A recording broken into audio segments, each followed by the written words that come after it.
Hello, welcome back. My name is Chris Waidele, and this is Leonard Wolfson, my co-host for Computing into the 21st Century, sponsored by the Cushman School. Leonard and I are both computer consultants, and we are bringing you this series on computing, the direction that computing is going in, working with personal computers, and we're going to show you many interesting things about the direction of computing today. We're welcoming back our guests from last week. They are Gerald Siegel, President of Sigma Business Systems. We have Kim Marcille, how do you do? President of System Designs, Installation and Training. And we have Alex Amor, President of Creative Equipment. Today's show is going to be about software, and we're going to discuss different software applications available on different platforms.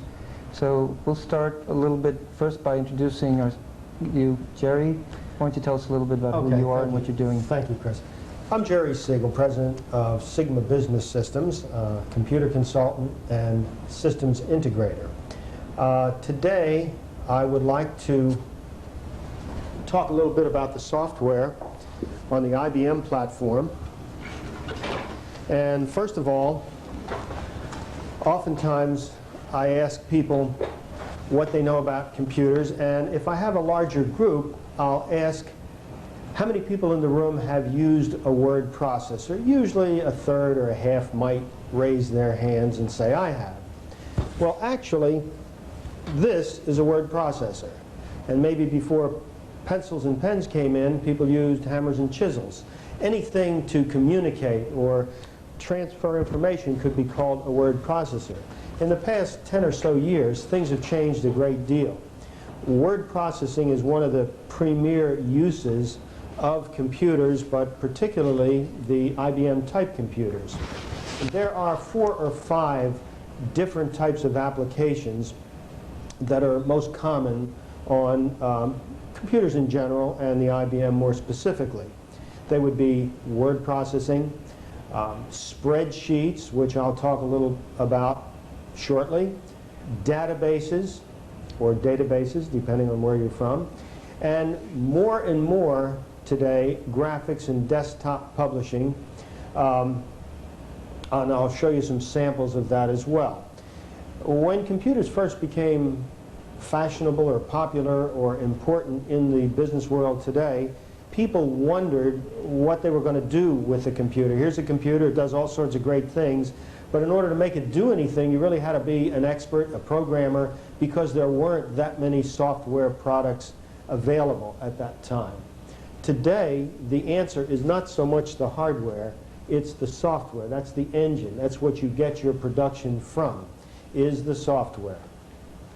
As I mentioned in the previous show, there are 3 parts to a computer, but in essence, the DOS or disk operating system permits the hardware to communicate with the software.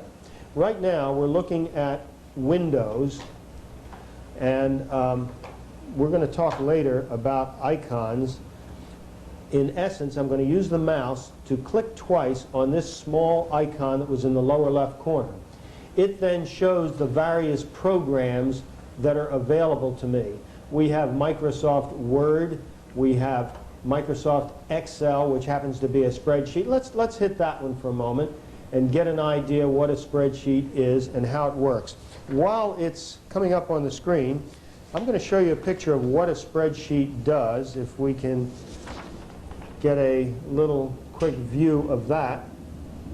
All you see is a grid with a lot of numbers and so forth, but let me give you an example of why a spreadsheet is important and how it saves lots of time. We're going to just pull up a file called annual, and we're going to see a bunch of numbers here. Now, when the controller, years ago, the controller or the accountant for a major company sat down at the annual meeting, and he worked for weeks and had his people working for weeks on doing the budget, and everything looks beautiful and so forth, and then one of the members of the board might ask, well, suppose instead of a 10% increase, in business, we're going to have maybe a 7%. And the controller would scratch his head and say, well, I'll be back next week or tomorrow. Today, with a computer, all you have to do is strike the keyboard in a couple places, put the new number in, and instantaneously almost, it will recalculate the entire spreadsheet. And if he has a printer handy, he can print it right out then and there. So much for spreadsheets. I'll show you another example, and these are just random examples. Yes, Chris? Sure, to ask you another question about Go ahead. spreadsheets. It was actually spreadsheets that, with VisiCalc, that allowed the home computer to really take off, because That's true. when business applications came about, that's when they had a real use, and there was some reason for buying them. Is that correct? Well, actually, VisiCalc, which is an early version of a spreadsheet, no longer is the company in business. It had been replaced by the Lotus Company, which is one of the major software producers in the world today. That is what made computers much more useful and much more popular. After spreadsheets, we'll show you what desktop publishing looks like, and I'm not going to get into that because Kim is no doubt going to cover that a little later. However, back to the spreadsheet for a moment. Here is a graph. This is the kind of graph that can be produced from either a graphics program or, for that matter, a spreadsheet program. And again, in school, you may have had to take hours and hours to draw a graph, whereas with a computer, you change the information and it changes instantaneously. Let's see what we have here. A database. This is another extremely important use of a computer. And this is a database printout. What's a database? A telephone book is a database. If you want to look up somebody's number in the telephone book, you have to know their name and so forth. And with a computer, you can almost instantaneously pull up that information. It's easy with a phone book. But suppose my secretary gave me the name Bill and his phone number. With a phone book, I couldn't get the information very easily. It would take me all day Saturday to look through all the numbers and find what I wanted. Whereas with a computer and a database program, you can search for a number and it'll come up immediately. In the interest of time, I'm not going to show it right now, but it will do things of that nature very, very quickly. One last thing would be animation and multimedia, and I'm going to leave that for the Amiga department and demonstration, but that is something that's becoming more and more important. Desktop presentations, for example, you can run a slideshow right on a computer, and I have one on here, but again, I'm not going to have time to show it today. Perhaps at a later program we will, but that is a new and much more important use of the computer today for business presentations. With that, I guess we'll turn it over to our next Kim. Okay, Shall Kim, Okay, show us what you have. let me get over to my computer here. Today I'm going to be showing a program called PageMaker 4.0. The Apple Macintosh has made its market niche in desktop publishing, and of course it does just about everything else the other computers here today do. For example, the spreadsheets, word processing, and database management that Jerry mentioned. But we're going to look at its forte. And desktop publishing is the process of producing high-quality documents on a personal computer with a laser printer. You don't even really need a laser printer in your home or office, because there are services available all over the United States that will print out your product for you. And they'll do that at a charge of about $1 a page, so it's really inexpensive. Excuse me, how do you get it to them? Okay, there are several methods. You can send it by modem. Mm-hmm. You can send it by courier. Mm-hmm. You can go there physically and use their computers to print out the work, etc. So there are several methods. I'll If you just want very get high it. quality, usually you send it through a modem to a service bureau. Okay? That's electronically through the phone lines. Okay, today we're going to be opening a program, a file which I've created. It's actually a newspaper client of mine. And this is some sample front pages that we created for their newspaper when we were trying to decide on the end design. And we ended up coming up with several end designs, and we use those now consistently. The nice thing about desktop publishing is that you can try several different designs very quickly and print them all out and see how they all look. Okay, Kim, I'm going to break in here for Sure. 1 second and point out again that the flicker that the audience is seeing on their TV screens at home is not what the naked eye would see. It's just it's a function of how the cameras work and how the video screen displays. So as you pointed out last week, that would be kind of annoying to look at that all the time. But the screen looks perfectly plain to us. Go ahead. All right, I'm going to try and remember that next time. Okay, this is a sample front page of a newspaper. You can see we have several different type sizes and styles. This is a headline, for example, and a subhead in italics. And it's sort of small now. That's because you can magnify and reduce the view of the page in order to work on it better. What I'm going to do first is load in a picture or bring in a picture that was created with a separate graphics program. The function of desktop publishing programs are to combine text and graphics in a pleasing manner. So I'm going to bring in a graphic. Using the place command, I just went up and pulled the menu down using my mouse. And the file is called Front Page 4.0. I click on the name of the file and click OK. And oops, that's not going to work. Sorry about that. It's called Tiger. I'm going to remember this, which is in a different folder. This is the subdirectory system of the Macintosh. We can go in and store things in several different layers of information. And I think we're going to go all the way back out here to the Super Paint folder. How long would it take a person, if they went out and bought a computer like this, to do the things that you're doing now? How long would it take for them to get proficient? I can spend a day with someone and have them laying pages out. And of course, it takes some time to refine your skills. Also, with desktop publishing, you need to have some kind of graphics skill as well. I don't have any graphics skill. I'm not an artist at all, but I've learned quite a bit by working with artists and graphic designers. So if I can do it, anybody can do it. And one of the things I'd like to mention is that the format of the menus is designed to make it, to group things in as easily a rememberable form as possible, so that it becomes more or less intuitive. If you're looking for something in a group, you'll know where to go. That's right, and I'll show you some of those menus right now. Okay, we're going to drop this graphic in which I mentioned before. This is a picture of a tiger, and I'm going to zoom in on this. I'm doing this with a combination of keyboard commands and the mouse, which makes it real simple to use the system, and you learn these as you go along and become more familiar with the system.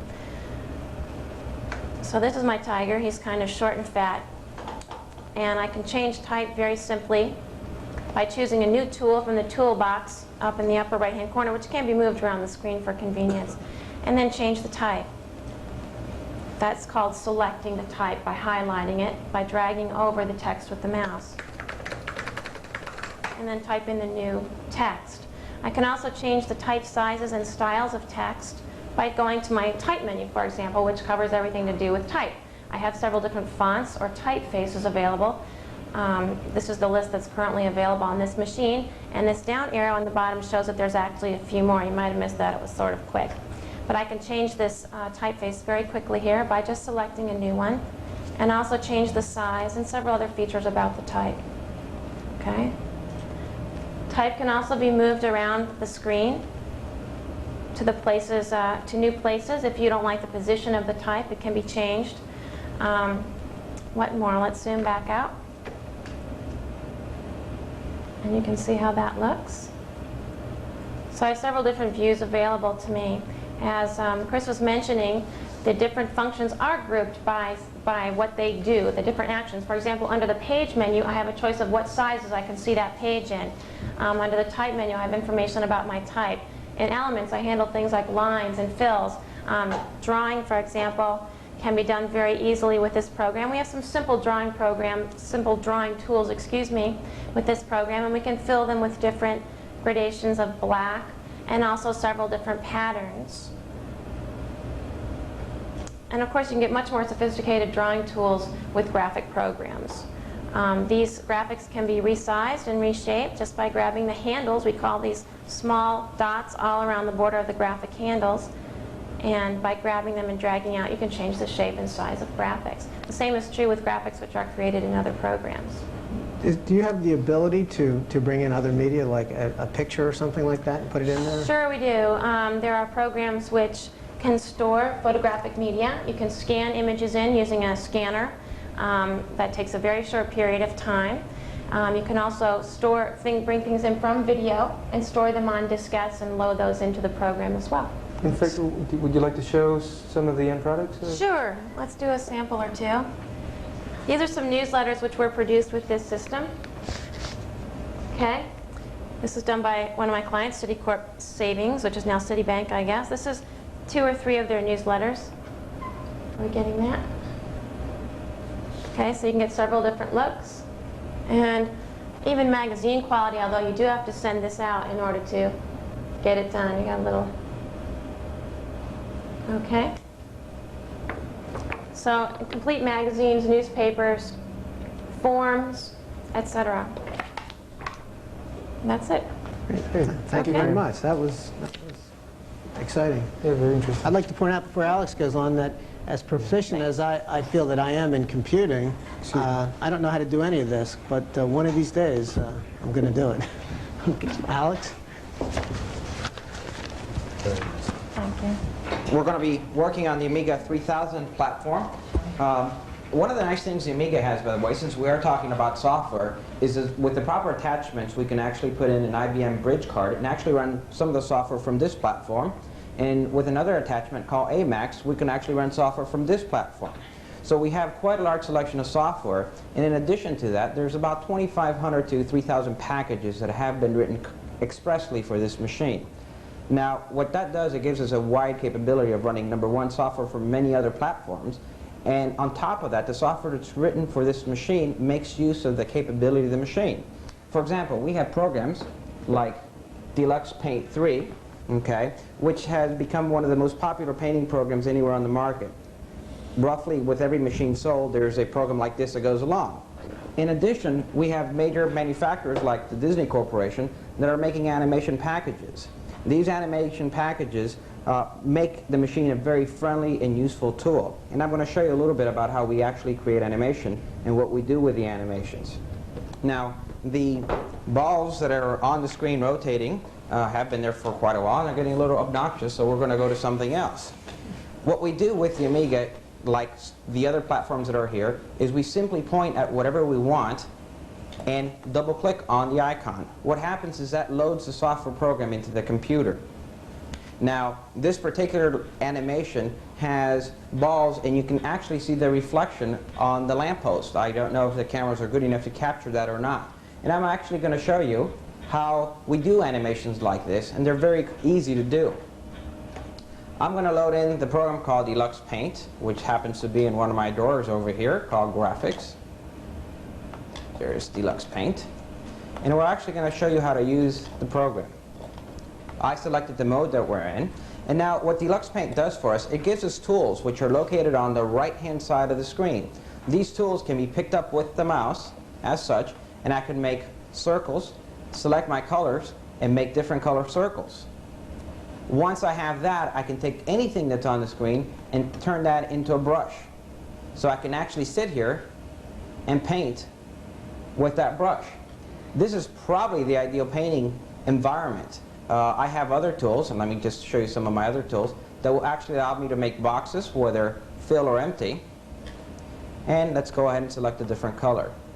Okay. So the real limitation behind the system is not the computer, it's not the software, but it's your imagination. And that's probably what's most important. Some of these tools, so I can just give you an idea, are, for example, I can draw lines and I can move the line any direction I want. And I even have the capability of doing what's called color cycling, which means I could do a drawing on the screen and the system will automatically cycle through color. I can actually simulate animation by using this technique, as I'm going to show you here. I'm going to tell my computer through one of my drop-down menus that I want to cycle. And we'll go to my freehand tool. Okay, that's probably too small for the camera to pick up. There's a form of animation which is quite easy. It can be generated in a matter of seconds and produces quite good results. Now, let me show you another form of animation. Let's turn the cycling off. I'm going to go ahead and freehand. Let's go ahead and put in a couple of initials freehand. Now remember, I can take these and actually use these as a tool, and I can draw with these. Okay, I can stretch my tools, I can bring my size of my tool down, and I'm going to tell my system that I have number of frames, and let's make it short so you can get the idea. 10 frames, and let's tell what type of animation we want. In this particular case, let's have that rotate 180 degrees, and we want it to go back 500. And that's going to physically control my tool, and basically my tool should go into the back of the screen. I'll tell my computer to actually draw the animation. It is drawing frame by frame, and this is what you're seeing. This is how Disney Animations do their productions. This is how animations is created. You go a frame by frame. The nice thing about this technique is you give it a beginning point and an ending point, and the computer automatically calculates everything in between. So it makes animations possible in a matter of minutes that before used to take weeks or even months to actually do. I'm just curious, once you create one of these productions, how would you transfer it over to videotape? Well, that's one of the nice things that the Amiga platform has. The Amiga platform is 100% compatible with video. So anything you're seeing on the screen can actually be put onto a video, whether a cassette or right off a camera. And you can actually mix the signals that you're seeing on the camera with the signals that are being generated by the computer. As a matter of fact, I'm going to go ahead and exit this little program. And I'm going to show you something that should look familiar to viewers. Let's go here, and I'm going to load a program called the Art Department. And we're going to tell the system that we want to load a picture. And hopefully this should look very familiar to all the viewers. We're loading in our image. And there's the logo which you're currently using on your program, which was generated with the Amiga. Okay, now just out of curiosity, just on the fly here, would there be a way to put some animation into that to make it move a little bit somehow? Or? Absolutely. With the proper drawing tools, well, let me give you an idea. I can actually take my color image, and if I'm one of those individuals that have a black and white camera, here's what my color image would look like in black and white. If I'm not happy with that image, I can flip it, and let's see what that looks like. There's looking at a mirror. So the graphic capability the machine has are almost endless. Can you add audio to that? Absolutely. One of the things the machine is extremely good at is the ability to actually, number one, generate audio, or number two, we can actually digitize sounds. And let me bring some of those sounds. Now, every Amiga that's sold actually brings a program that allows you to put all these things together. Well, here's one that's popular with the kids. 44 Magnum, the most powerful handgun in the world. It could blow your head clean off. Okay, so I can actually take these sound clips or sound samples, bring them in with my animation, and put them together and make what we term today a multimedia presentation. Let me give you another sound.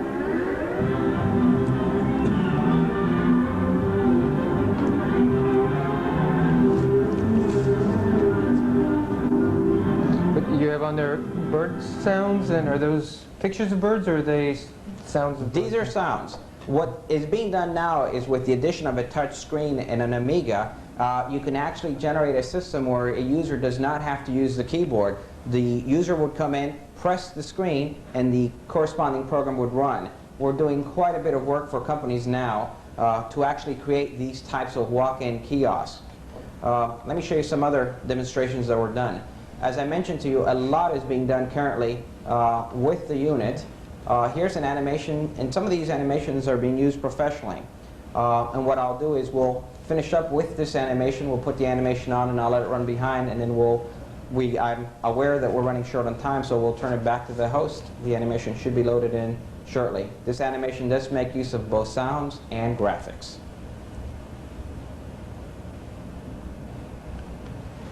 And I'll turn it back over to you. Okay. Well, we've seen some, I think, some very exciting things today. Chris and I have talked about this more than one time, that in the course of preparing to do this show, we at first thought we would be educating the general public in what's happening in computing today, and I can see on the screen there's something very exciting there.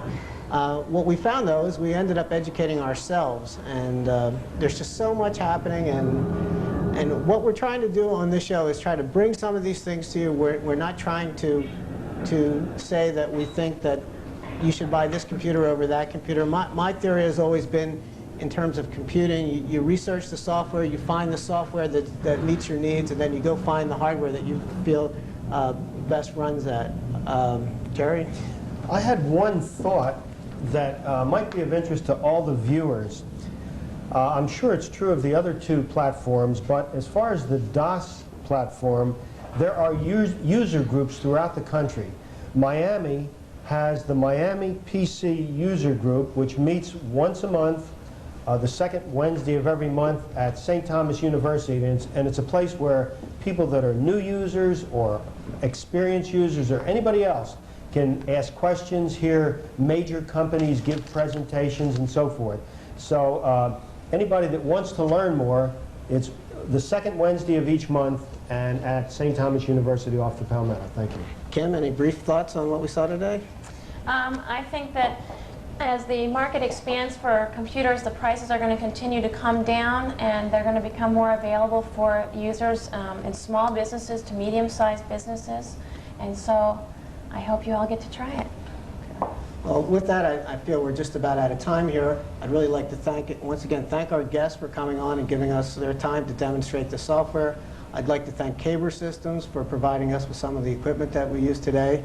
And tune in next time for some more exciting things on computing into the 21st century. Happy computing.